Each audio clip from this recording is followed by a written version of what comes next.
காணாமலாக்கப்பட்ட உறவுகளின் சங்கம் வடக்கு கிழக்கு மாகாணங்கள் ஐக்கிய நாடுகள் மனித உரிமை சபையின் ஆணையாளர் ஐக்கிய நாடுகள் மனித உரிமை அலுவலகம் ஜெனீவா சுவிட்சர்லாந்து 20-2-2026 சர்வதேச நீதிக்கான நீண்ட தூர பயணம். வடக்கு கிழக்கு வலிந்து காணாமல் ஆக்கப்பட்ட உறவுகளாகிய நாங்கள் திட்டம் முடிவடைந்து 16 வருடங்களை கடந்தும் தொடர்ச்சியாக தொடர் கவனஈர்ப்பு போராட்டத்தை கிளிநொச்சி மாவட்டத்திலே கந்தசாமி கோயில் முன்களில் 22-2017 அன்று ஆரம்பிக்கப்பட்ட போராட்டம் இன்றுடன் 3287 நாட்களை கடந்தும் எந்தவித பதிலும் நீதியும் கிடைக்கப்பெறவில்லை. நாம் தள்ளாடும் முதிர்ந்த வயதிலும் நாம் தொடர்ந்து போராடி வருகின்றோம். பிள்ளைகளை தேடி அலையும் தாய்மார்களாகிய எங்களின் கண்ணீருக்கு என்ன பதில்?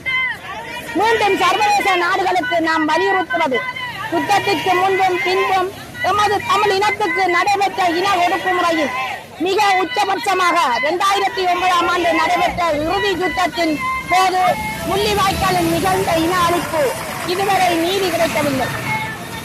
நாமும் மனக்கண் முன்னே பார்த்து சொல்லன்னா துயரத்தை அனுபவித்தோம்.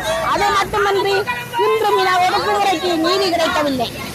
அண்மையில் நிகழ்ந்த இயற்கை சீற்றம் காரணமாக டிட்வா புயலில் ஏற்பட்ட பேரழிவுக்கு சர்வதேச நாடுகள் காட்டிய அக்கறை போல ஏன் ஒரு நாட்டின் போரின் போது ஆயிரக்கணக்கான அப்பாவி பெருமக்கள், சிறு குழந்தைகள், கர்ப்பிணி தாய்மார்கள், இளைஞர்கள், யுவதிகள், வயது முதிர்ந்தவர்கள் கொன்று குவிக்கப்பட்ட போது அமைதி காத்தார்கள். அப்போது நடைபெற்றது மனித உரிமை மீறல் இல்லையா? உங்களின் மனித உரிமைகள் செயற்பாடுகள் அன்று ஏன் அமைதி காத்தது?